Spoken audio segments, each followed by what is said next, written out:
Nu, esam jau pie trešās tēmas nonākuši. Tēma mums ir, tā mēs turpinam, bišķi paturpinam, kā teicām, par vecākiem, bet šobrīd tieši kādas attiecības mums katram šodien ir ar saviem vecākiem. Ja kāds no vecākiem, vai varbūt abi, nav vairs šai pasaulē, tad kādas man iekšējā sajūta šeit ir, vai tur viss ir kārtībā, atceroties, kā komunicējām, vai kādas bija pēdējās sarunas, ja viņas bija, vai šeit viss ir labi. Jo, ja šeit nebūs viss labi, jūs to partneru attiecībās savās noteikti uzreiz integrēsiet un pēc tam atpazīsiet, jo tā atkal ir ķēdīte, kas tālāk mums to mūsu komunikāciju arī veido. Nu, lūk, tā kā šobrīd ir svarīgi saprast, kā atšķirās tā tēma otrā, ja, no šīs, no trešās. Viņas ir līdzīgas, bet viņas tomēr ir atšķirīgas. Jo otrajā tēmā mēs vairāk atgriezāmies atpakaļ bērnībā, pajustami, kā mēs paši jutāmies kopumā par to visu bērnības ciklu. Tad šobrīd šī trešā tēma vairāk mums atgriež šeit, šajā laikā, un jā, uz to jautājumu mums jāmēģina atbildēt katram individuāli, priekš sevis, kā es jūtos šobrīd komunikācijā ar saviem vecākiem vai aizbildņiem, respektīvi cilvēkiem, pie kā es augu. Nu, šajā situācijā ir svarīgi saprast, ka attiecības, kādas mums ir ar vecākiem, atspoguļosies arī uz attiecībām, kādas mums ir tagad. Ja mums ar vecākiem nav bijusi laba saskarsme, labas attiecības, tad diezgan liela iespēja, ka arī tagad mums būs sliktas attiecības, jo mēs kāpsim uz vieniem tiem pašiem grābekļiem. Ja?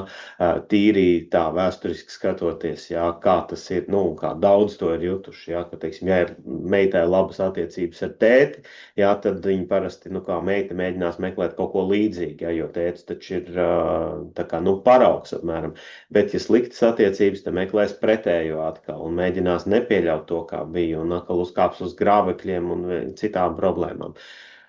Pat ja vecāku tagad vairs nav, vai aizbildņu, vai kā nav, var gadīties, ka iekšējais aizvainojums un neizrunātās lietas joprojām ir palikušas. Šeit var palīdzēt, nu, lai cik tas būtu smieklīgi vai ne, mēs varam aizbraukt tomēr uz kapiem, kur viņi atdusās. Lai gan viņiem nav iespēja pateikt mums pretī, mums ir iespēja pateikt visu, ko un kā mēs domājam, izbļaut, izjust, pateikt visu, un redzēsiet, ka paliks vieglāk. Paliks vieglāk, un tiklīdz mēs būsim atbrīvojušies no visa šī smaguma, radīsies vieta arī piedošanai. Piedošanai, pieņemšanai, atlaišanai, ja, un tas arī būs moments, kas palīdzēs dziedināt šīs te attiecības un ieliks labu pamatu arī turpmākām attiecībām, jo piedošana un pieņemšana, abi divi lieli vārdi ar P burtu, jā, abi divi ir vajadzīgi. Ik pa brītiņam būs situācijas, kad kāds no jums kaut ko izdarīs tā, ka, nu, pilnīgi nervus kutina un tā tam līdzīgi, bet ievelkam dziļu elpu, pieņemam, ka tas tomēr ir cits cilvēks ar citu domāšanu, citu domāšanas veidu, paņēmieniem, visādiem knifiņiem. Nu, nav tur identiska varianta. Pārsvarā nav. Nu, tad ir jābūt identiskajiem dviņiem, bet jautājums, ko jūs darat kopā? Ja? Jūs esat identiskie dviņi. Nu, normālā situācijā vienmēr būs atšķirības, un tiklīdz parādās atšķirības, tad ir jāiemācās pieņemt, ka, hei, otrs ir citādāks. Viņš skatās uz to citādāk. Jā. Tu nekad neielīdīsi viņa kurpēs un neizpratīsi 100%, kā viņš jūtās. Jā. Mēs varam stāstīt, jā, es zinu, kā tu jūties, bet vai tiešām tu zini, kā viņš jūtās? Jā, un tad tagad ir jāpieņem, ka, hei, tomēr procentuāli, jā, tu vari iejusties, bet tu saproti, ka, nu, 100% tāpatās tu neiejutīsi līdz galam, un ka tev ir jāpieņem, lūk, šī te atšķirība. Un tiklīdz tu to pieņemsi, būs vieglāk. Būs vieglāk dzīvot tālāk, būs vieglāk atrast kopsaucēju, runāt, pasmieties par dažādām lietām, bet tas viss sākās pie attiecībām ar vecākiem. Nu, lūk, un tagad mēs arī ar savām refleksijām individuāli dalīsimies mēs ar Andi, ja? Un mums ir divi gadījumi, mums ir divi atšķirīgi gadījumi, un ko Andis arī tagad pieminēja, īsti ielīst viņa kurpēs un saprast, kā tas ir, kad nav, jo viņam viens no vecākiem vairs nav. Man vēl ir abi divi šeit. Mēs esam runājuši, mēs esam skatījušies, jā, bet viņš noreflektēs tālāk, jo savā refleksijā to atsevišķi, bet Jā, tā kā mums jau ir dažādas situācijas savā starpā, un ik pa laikam, protams, uzjumdīja šīs te atmiņas un visu, un tas ir normāls, dot to brīdi un laiku, ja jūtam, kad vajag to brīdi, vēlreiz atkal tā tēma ir pacēlusies, un viņu atkal pakārtot, jo kaut kas ir pacēlies, kaut kādu sadzīvisko lietu, un tā kā tas būs viens arī no mājas darbiem, bet pirms mēs ķeramies pie mājas darbiem, tā kā jau savā starpā, ja sanāca laiks pakomunicēt vai pakomunicējāt par tēmu, kā paši jutāties bērnībā, varbūt jau kaut ko nomanījāt, pamanījāt, piefiksējāt, klausoties par otru, jā, par savu partneri, kas tur bijis un kaut kādas tādas lietiņas, un tagad arī ikdienā redzot, ja ir vēl šai saulē vecāki un tā komunikācija ir notikusi, tad jūs arī, kā šeit ir uzsvers, ir vairāk uz partneriem, es vēršu uzmanību, kā jūs paši novērojat, kā jūsu partnerei vai partneris komunicē šodien ar saviem vecākiem, ja viņi vēl ir, vai arī kā tiek galā iekšēji ar to, ja viņi vairs nav.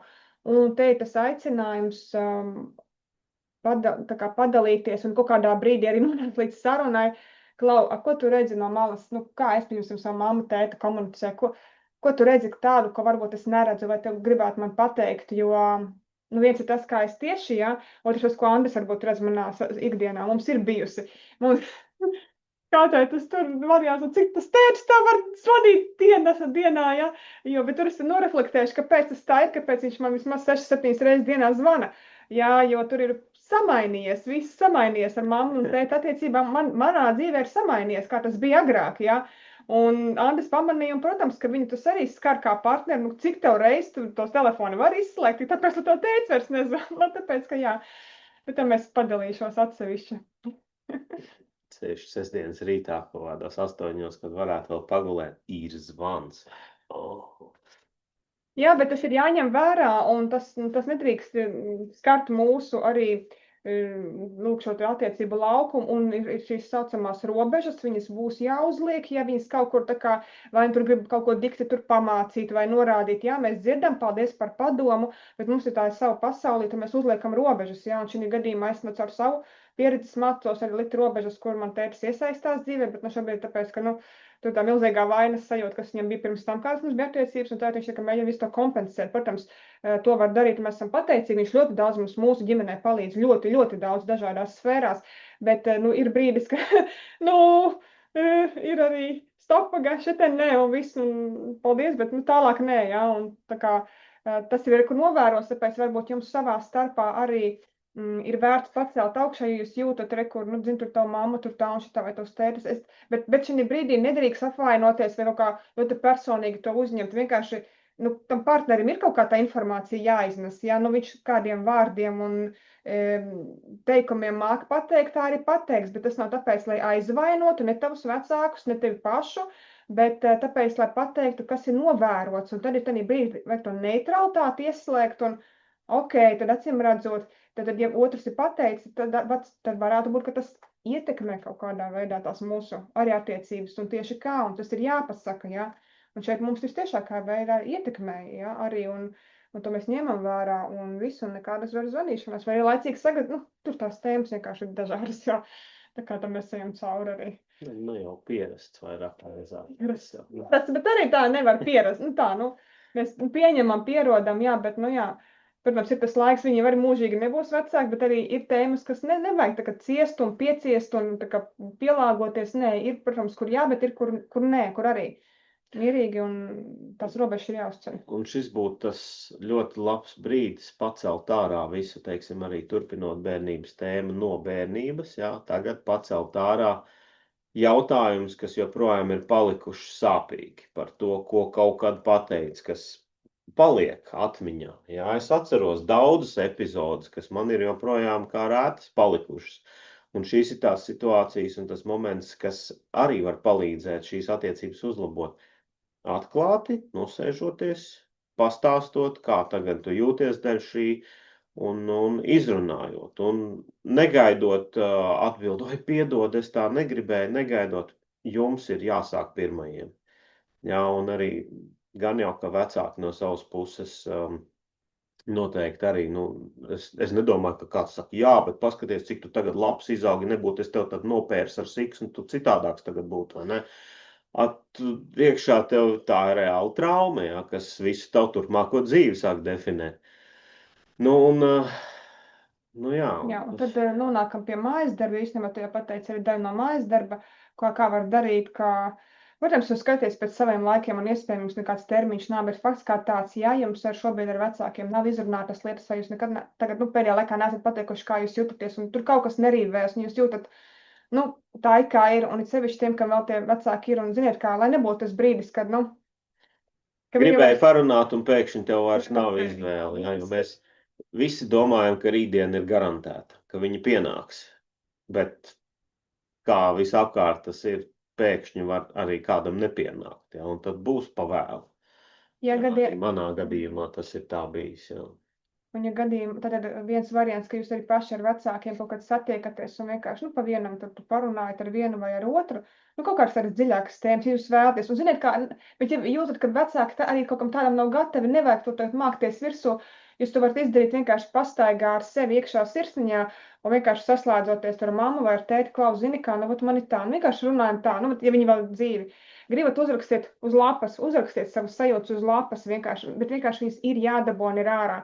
Vai tikpat labi to var izrunāt ar partneri, bet zini, kā tagad nevaram to māmu vai tēti satikties, ja, bet zini, bet man sāp tur tas, viņš man tur tā, vai viņi man tur tā. Es viņu saprotu, jā, viņiem bija tādi laiki, bet man šobrīd vēl joprojām tas, bet tu dabūni to ārā, tas nestāv tev šeit iekšā. Un atkal otrs variants, ka, ja vairs nav starp mums, ja, ir citā saulē, tad, vai jau jums vieglāk ir tie paši kapiņi, kaut gan kapiņos nav tikai tā, ka tur tāda veseli jau var būt šeit pat, nezinu, iedediet svecīti, vai vienkārši pastaigāt gar jūru, pa mežu, vienalga, un runājiet skaļā balsī, un saki, vat kā ir, ja, tur tēti, mamu, vat ir šādi, ja, un vārds, vat sāpēja, un piedod, nepaspēju pateikt, bet tomēr es cienu, paldies, ka tu man ielaidi šai pasaulē, visādas tādas lietiņas, un gatavot to emocionālo plānu sakārtot, jau viņš laidīsies vaļā un jau būs vieglāk, un tas ceļš tālāk uz turpmāko komunikāciju, viņa tiešām sakārtosies un būs. Tas ir tas ievainojamības brīdis, no kā ļoti daudz cilvēku izvairās. Šito nevajag, šito necelsim, šito paturēsim, ja? Bet īstenībā kādu viņš fundamentu apakšā spēcīgu dod, stabilu, lai varētu virzīties tālāk, ja to mēs pat neapzināmies, cik ļoti spēcīgi tas ir svarīgs moments to atskaņot, vienkārši izlaist ārā un visu, un lai atkal, kā mēs runājām pie vienas no tēmām, tos filtriņus patīrīt sev nost, labi, nost un visu, mēs tagad esam individuāli katrs savā šajā dzīves ceļā, ar jau izvēlēto partneri, un mēs esam gatavi to savu unikālo ceļu veidot, bet mēs viņu nevarēsim unikāli izveidot, ja mums būs šīs pagātnes gan rētas, vai tie ankuri, vai šie akmeņi mugursomā, par kuru mēs jau runājam, ja, viņi vilks uz aizmuguri un kaut ko klusēsim un nelaidīsim līdz galam vaļā.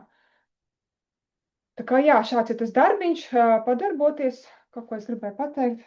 Galvenokārt, mājas darbs ir pārunāt savā starpā jau, kādas ir attiecības ar vecākiem, kā no otras puses tas tiek skatīts, ja, vai ir kaut kādas novērojumi, kas nav līdz šim teikti, tāpēc, ka tā tomēr ir sensitīva tēma, un kā es tu tagad uzbraukšu, ja, vai kā es tu tagad stāstīšu, kā tu te ar savu mammu runā.